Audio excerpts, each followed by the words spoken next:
আমার মা অনেক সুন্দর দেখতে। মা নিজের শরীরের খুব যত্ন নেন। সাধারণত গ্রামে মহিলারা শাড়ি পরেন, কিন্তু মা মাঝে মাঝে শার্ট এবং জিন্স পরতেও পছন্দ করেন।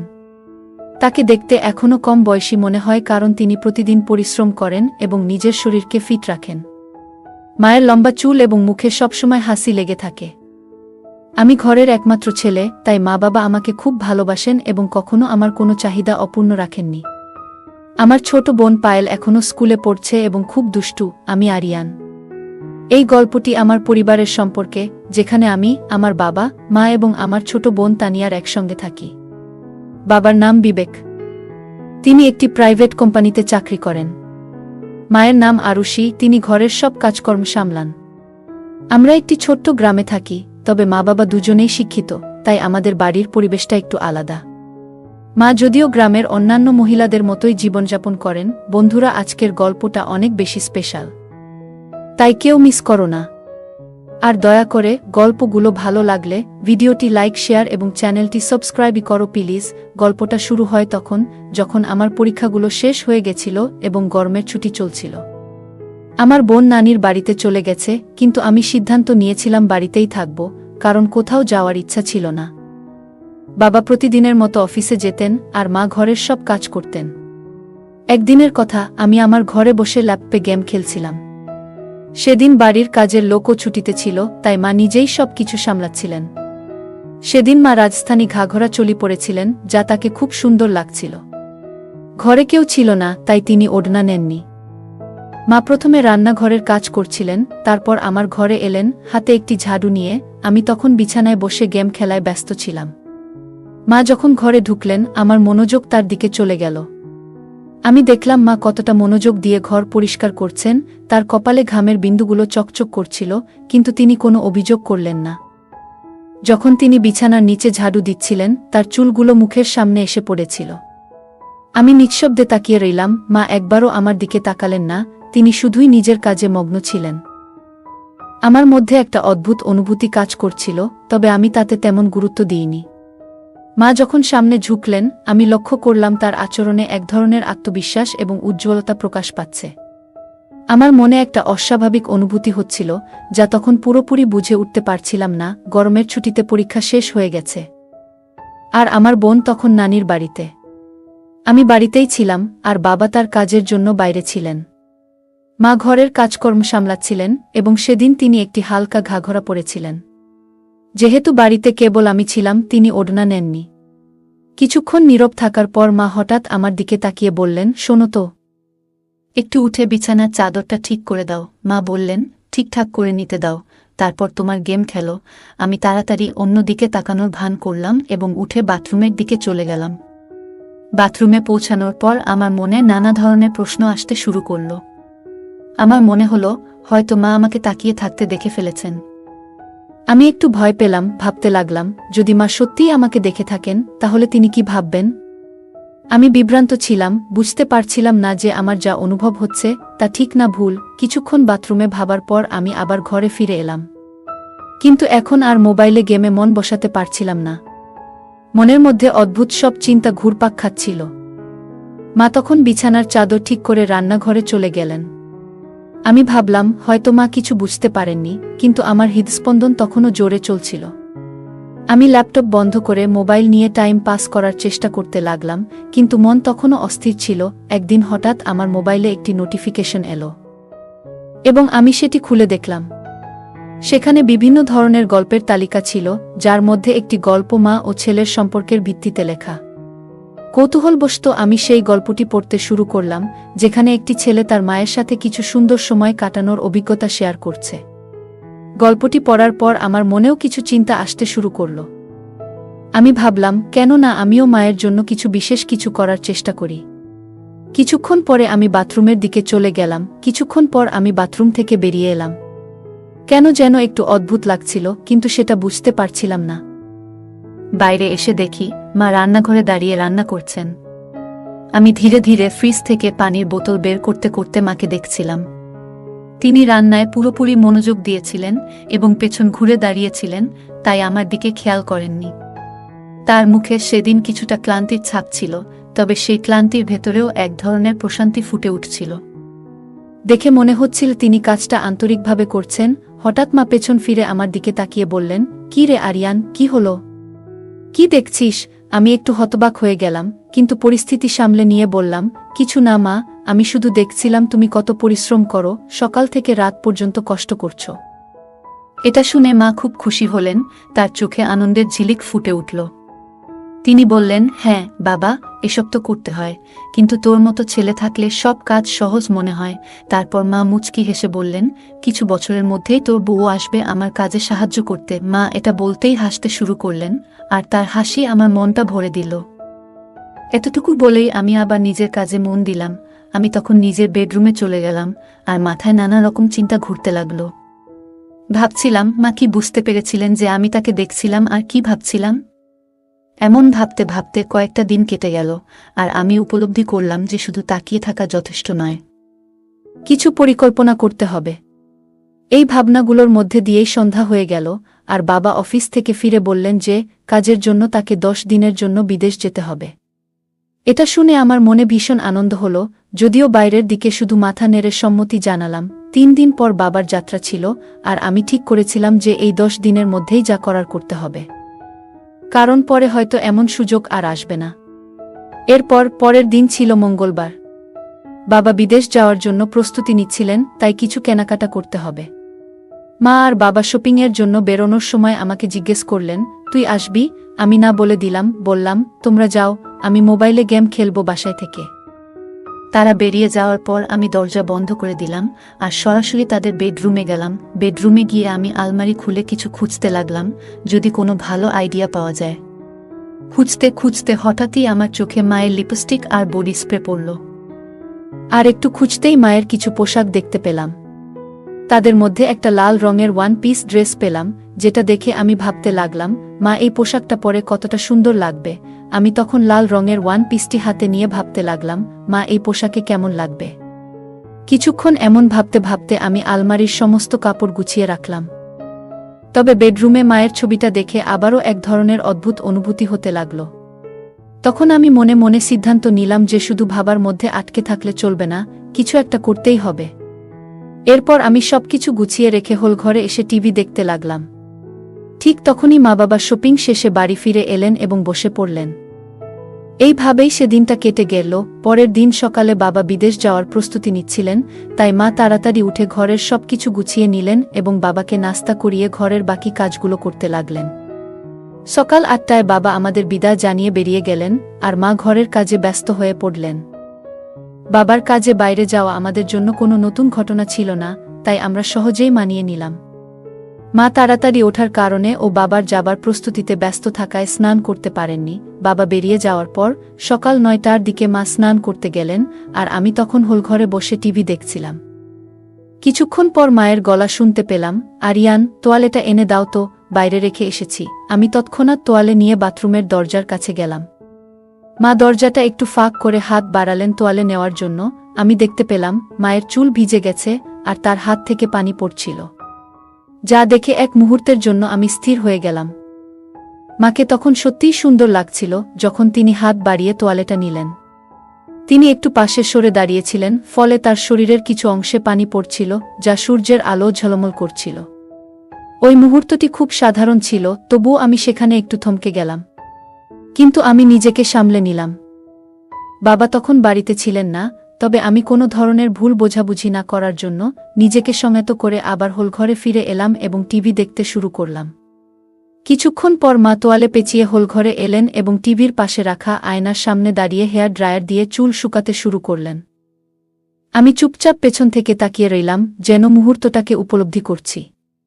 মা তার চুলে হাত বুলিয়ে হেয়ার ড্রায়ার দিয়ে চুল শুকাচ্ছিলেন, যা তার জন্য হয়তো খুব সাধারণ কাজ, কিন্তু আমি লক্ষ্য করছিলাম সেই মুহূর্তে তার নির্ভরতা। কিছুক্ষণ পর আমি বললাম, মা, তুমি সবসময় ওই সাধারণ পোশাকগুলোই বাড়িতে কেন পরে থাকো? মা অবাক হয়ে বললেন, কেন, এতে কোনো সমস্যা আছে নাকি? আমি তো যা ভালো লাগে সেটাই পরি। আমি মৃদু হেসে বললাম, না মা, শুধু কাল যখন তুমি জিন্স আর টপ পরেছিলে তখন তোমাকে বেশ ভালো লাগছিল, তাই বললাম। মা হেসে বললেন, আরে বোকা, বাড়িতে কে আর জিন্স আর টপ পরে থাকে? বাইরে যেতে হলে তখনই পরব। আমি বললাম, আসলে মা, যখন তুমি শাড়ি বা ওই রাজস্থানী ড্রেসগুলো পরো তখন একটু বয়সী দেখায়, তাই বললাম। মা আবার হেসে বললেন, জানিস রে, এখন আর এই সব ভাবার দরকার নেই। যার সঙ্গে প্রেম করেছিলাম তার সঙ্গেই তো বিয়ে করেছি। আর তোর মতো একটা আলসে ছেলে আর পায়েল মতো সুন্দর মেয়ে আছে, আর কি বা চাই। মা এতটুকু বলে জোরে হেসে বেডরুমে চলে গেলেন কাপড় পরিবর্তন করতে। আমি মায়ের হাসি দেখে নিজেও হেসে ফেললাম এবং টিভি দেখতে লাগলাম। কিছুক্ষণ পর মা যখন নতুন পোশাক পরে বাইরে এলেন, তখন আমার মন ভালোও লাগলো আর একটু রাগও হলো, কারণ মা আমার কথাটা ধরে ফেলেছিলেন।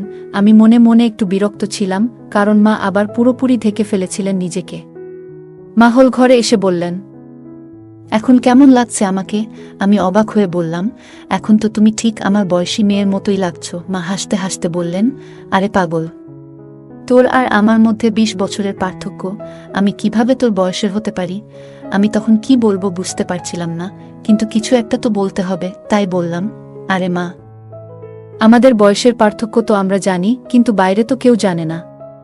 যদি আমরা একসঙ্গে বাইরে ঘুরতে যাই, তাহলে সবাই ভাববে যে আমরা গার্লফ্রেন্ড বয়ফ্রেন্ড। এতটুকু বলে আমি ইচ্ছে করে থেমে গেলাম মায়ের প্রতিক্রিয়া দেখতে।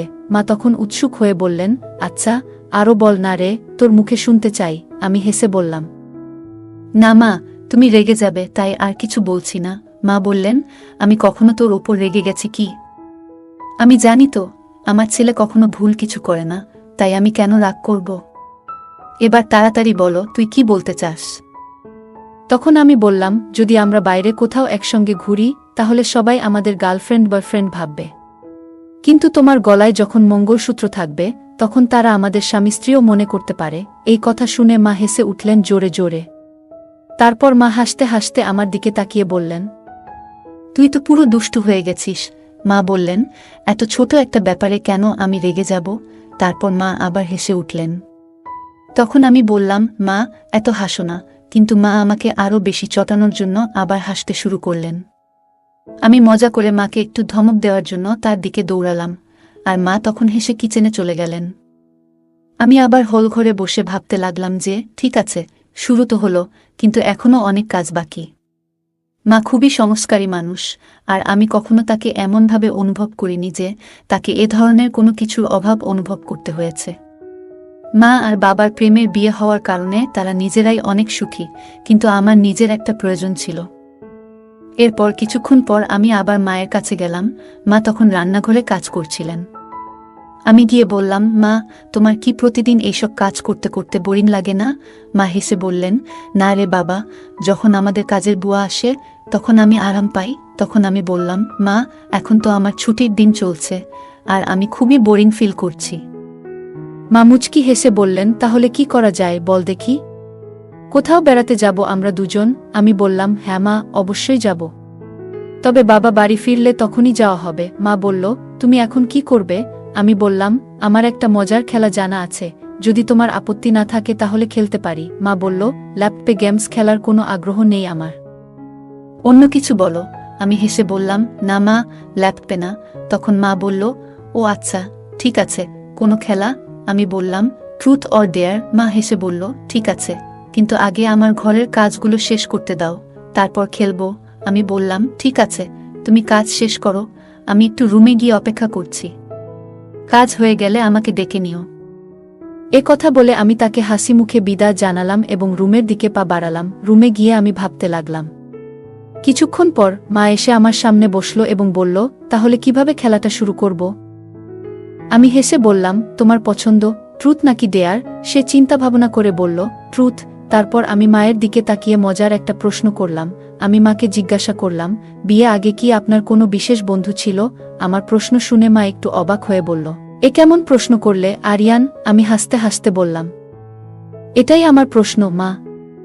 আপনি তো ট্রুথ বেছে নিয়েছেন, তাই উত্তর দিতে হবে। মা একটু হেসে বলল, হ্যাঁ ছিল, আর সে তোমার বাবা ছাড়া আর কেউ না। এরপর আমি বললাম, ঠিক আছে মা, এবার আপনি আমাকে প্রশ্ন করুন, আমি ট্রুথ নেব। মা কিছুক্ষণ ভাবল, তারপর বলল, তোমার কি কোনো বান্ধবী আছে? আমি একটু হাসি দিয়ে বললাম, হ্যাঁ আছে। সে তো আমার সামনে বসে আছে। আমার কথায় মা একটু বিরক্ত হয়ে বলল, এই ধরনের কথা বলাটা ঠিক না। আমি তোমার মা। মায়ের প্রতিক্রিয়া দেখে আমার আত্মবিশ্বাস কিছুটা কমে গেল, কারণ মা সবসময় সিরিয়াস হয়ে থাকে। আমি মজা করে বললাম, তুমি কেন সবসময় এত সিরিয়াস হয়ে যাও? আমি তো শুধু মজা করছি, সে একটু হেসে মাথা নাড়ল। এরপর আমি আবার জিজ্ঞেস করলাম, তাহলে এবার বলো, ট্রুথ নাকি ডেয়ার? সে কিছুক্ষণ ভেবে বলল, ট্রুথ। আমি জিজ্ঞেস করলাম, তোমার জীবনে এমন কোনো স্মৃতি আছে যা তোমার কাছে খুব মজার? সে একটু বিরক্ত হয়ে বলল, এ ধরনের প্রশ্ন ভালো নয়, আমাদের এই খেলা এখানেই থামানো উচিত। আমি বললাম, আমরা তো খুব ভালো বন্ধু, এবং বন্ধুরা তো একে অপরের সাথে সবকিছু শেয়ার করে। যদি তোমার বিশ্বাস থাকে তাহলে তুমি নিশ্চয়ই আমাকে কিছু বলবে। সে কিছুক্ষণ ভেবে বলল, কিছু প্রশ্ন ব্যক্তিগত হয়, আর সেগুলো ঠিক না শেয়ার করা। আমি হেসে বললাম, কিন্তু আমরা তো শুধু মজা করছি, এতে তো কিছুই হবে না। আমাদের বিশ্বাস তো একে অপরের উপর আছে, আর এসব তো আমাদের বিজ্ঞান ক্লাসে শেখানো হয়েছিল। মা হেসে বলল, এসব বিজ্ঞান ক্লাসে শেখানো হয় না আরিয়ান। তখন আমি বললাম, যদি এসব শেখানো না হয় তাহলে আমাকে এসব জানার দরকার নেই। মা আবার বলল, তুমি সব জানার অধিকার রাখো, কিন্তু বুঝতে হবে তুমি কার কাছে প্রশ্ন করছো। তুমি তোমার মায়ের কাছেই এই প্রশ্নগুলো করছো। আমি বললাম, মা, তুমি জানো আমার খুব বেশি বন্ধু নেই, আর কোনো বান্ধবীও নেই, তাই আমি তোমার সাথেই সব কথা বলি। মায়ের মুখে একটু বিষণ্ণতার ছাপ দেখা গেল, কারণ ছোটবেলা থেকেই আমি খুব একটা বাইরে যেতাম না এবং খুব বেশি বন্ধুও ছিল না। মা বুঝতে পারল যে আমি সহজে হাল ছাড়ব না। তাই মা বলল, ঠিক আছে, হ্যাঁ, আমাদের সময়েও অনেক মজার কিছু করতাম। একটা ঘটনা বেশ মজার ছিল। আমি হেসে বললাম, মা, এমন ছোট্ট একটা বিষয় নিয়ে এত ভেবে সময় নিলে কেন? মা হেসে উত্তর দিল, তুমি না সত্যিই অনেক কৌতূহলী। মা মুচকি হেসে বলল, এবার তো খুশি হলে, তাই না? তারপর মা আবার বলল, এবার তুমি বলো, ট্রুথ নাকি ডেয়ার? আমি বললাম, ডেয়ার নেব। মা একটু ভেবে বলল, তাহলে বলো, তুমি কি কখনো কাউকে ভালোবাসা প্রকাশ করার সাহস দেখিয়েছ? আমি মৃদু হেসে বললাম, না, তবে যদি কেউ তোমার মতো আন্তরিক আর মিষ্টি হয় তাহলে হয়তো করতাম। মা মজার ছলে বলল, এই তো একটু আগেই বললে আমি তোমার প্রিয় বন্ধু, আর এখন বলছো অন্য কেউ হলে প্রকাশ করবে। আমি হাসি দিয়ে বললাম, তাহলে কি তোমার সাথে মজার ছলে কিছু বলতে পারি? মা হাসি মুখে বলল, ঠিক আছে, মজার কিছু বলো। আমি মজা করে বললাম, গালে নয়, বরং একটা মজার কথা শেয়ার করি। মায়ের প্রতিক্রিয়া দেখে বুঝতে পারলাম হয়তো আমি একটু বেশি মজা করে ফেলেছি। মা একটু বিরক্ত হয়ে আমাকে শাসন করলেন। আমি তৎক্ষণাৎ পরিস্থিতি শান্ত করার চেষ্টা করলাম। মায়ের মেজাজ একটু স্বাভাবিক হলে আমি বললাম, ঠিক আছে মা, আমি তোমার কথা শুনব। মা বললেন, এইবার আর কোনো রকম মজা করো না। আমি মায়ের সামনে গিয়ে শান্তভাবে দাঁড়িয়ে রইলাম, তারপর একটুখানি হাসি মুখে মায়ের প্রতি শ্রদ্ধা ও ভালোবাসা প্রকাশ করলাম। এরপর আমরা দুজনেই হেসে উঠলাম। সেই সময় আমি উপলব্ধি করলাম যে মজা করার সময়ও কিছু সীমা থাকা প্রয়োজন, যা মা আমাকে সুন্দরভাবে বুঝিয়ে দিলেন। আমাদের সম্পর্কটা আরও গভীর হল, আর আমরা বুঝতে পারলাম পারস্পরিক সম্মান ও শ্রদ্ধার গুরুত্ব। মায়ের চোখে আমি তখন স্পষ্টভাবে একটু বিরক্তি এবং চিন্তার ছাপ দেখতে পাচ্ছিলাম। তিনি আমাকে খুব ভালোবাসার সাথে বললেন, আরিয়ান, কিছু মজা ঠিক আছে, কিন্তু মা-ছেলের সম্পর্কেরও কিছু সীমা আছে। আমাদের সেই সীমা অতিক্রম করা উচিত নয়। মায়ের কথা শুনে আমি বুঝতে পারলাম যে আমার আচরণে মায়ের মন কষ্ট পেয়েছে। আমি সঙ্গে সঙ্গে মায়ের কাছে ক্ষমা চাইলাম এবং প্রতিশ্রুতি দিলাম যে এমন কোনো মজা আর কখনো করব না, যাতে আমাদের সম্পর্কে কোনো দূরত্ব তৈরি হয়। মা আমার ক্ষমা গ্রহণ করে আমাকে জড়িয়ে ধরলেন এবং বললেন, বাবা, আমি সবসময় তোমার বন্ধু থাকব, কিন্তু মনে রাখতে হবে আমাদের সম্পর্কের কিছু সীমা আছে। আমি মায়ের দিকে তাকিয়ে বললাম, হ্যাঁ মা, আমি বুঝতে পেরেছি। আমি আপনাকে আর কখনো কষ্ট দেব না।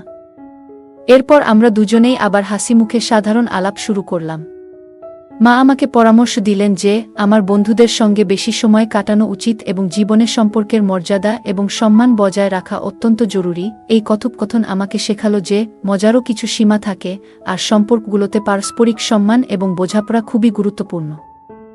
শেষে আমরা একে অপরের সঙ্গে হাসিমুখে ট্রুথ আর ডিয়ার খেলা শেষ করলাম এবং প্রতিজ্ঞা করলাম যে আমাদের মধ্যে বন্ধুত্ব এবং ভালোবাসা সবসময় অটুট থাকবে। গল্পটি আমাদের পরিবার, সম্পর্কের মূল্য এবং সামাজিক আদর্শ নিয়ে গভীরভাবে চিন্তা করার সুযোগ দেয়, যদিও কিছু দিক অনৈতিকতার দিকে ইঙ্গিত করতে পারে।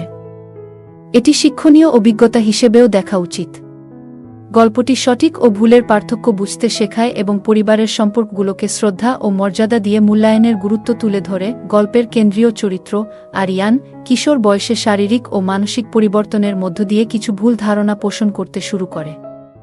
এই বয়সে এমন অনুভূতি আসা স্বাভাবিক হলেও সেগুলো নিয়ন্ত্রণ করা এবং সঠিক মূল্যবোধে পরিচালিত হওয়া অত্যন্ত জরুরি। বাবা মা আমাদের জীবনের ভিত্তি, তাই তাদের প্রতি শ্রদ্ধা ও সম্মান বজায় রাখা অত্যন্ত গুরুত্বপূর্ণ। এই বয়সে আত্মনিয়ন্ত্রণ এবং নৈতিকতা বজায় রাখা গুরুত্বপূর্ণ। সমাজ ও সংস্কৃতি আমাদের শেখায় যে চিন্তা ও অনুভূতির উপর নিয়ন্ত্রণ রাখা উচিত।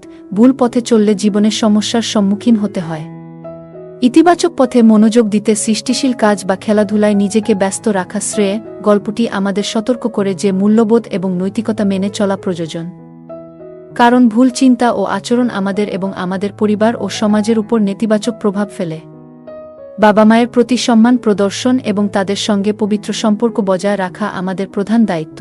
যদি ভুল চিন্তা আসে, তাহলে নিজেকে শক্তিশালী করতে পরামর্শ গ্রহণ করা এবং নৈতিক বিশ্বাসে কাজ করা জরুরি।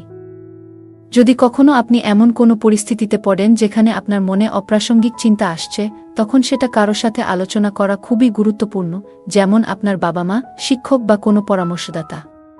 এই ধরনের আলোচনা আপনার ভেতরের দ্বন্দ্ব মেটাতে সাহায্য করতে পারে এবং সঠিক পথ দেখাতে পারে। গল্পের মূল চরিত্র আরাবকে বুঝতে হবে যে নৈতিকতা এবং আত্মনিয়ন্ত্রণ জীবনের এক অপরিহার্য অংশ। গল্পটি আমাদের শেখায় যে পরিবারের প্রতি সম্মান এবং শ্রদ্ধাই সমাজের ভিত্তি। যদি কোনো সম্পর্কের মধ্যে অসম্মান বা অনৈতিক আচরণ প্রবেশ করে, তাহলে তা পুরো পরিবারের কাঠামোকে নষ্ট করতে পারে। অভিভাবকদের উচিত তাদের সন্তানদের সাথে খোলামেলা ও সহানুভূতিপূর্ণভাবে কথা বলা, যাতে তারা সঠিক পথে চলতে পারে। এই গল্পের আরেকটি গুরুত্বপূর্ণ দিক হল সমাজে কী ধরনের সাহিত্য, সিনেমা বা বিষয়বস্তু শিশু ও কিশোরদের সামনে তুলে ধরা হয়। অনৈতিক বিষয়বস্তু সমাজে নেতিবাচক প্রভাব ফেলতে পারে।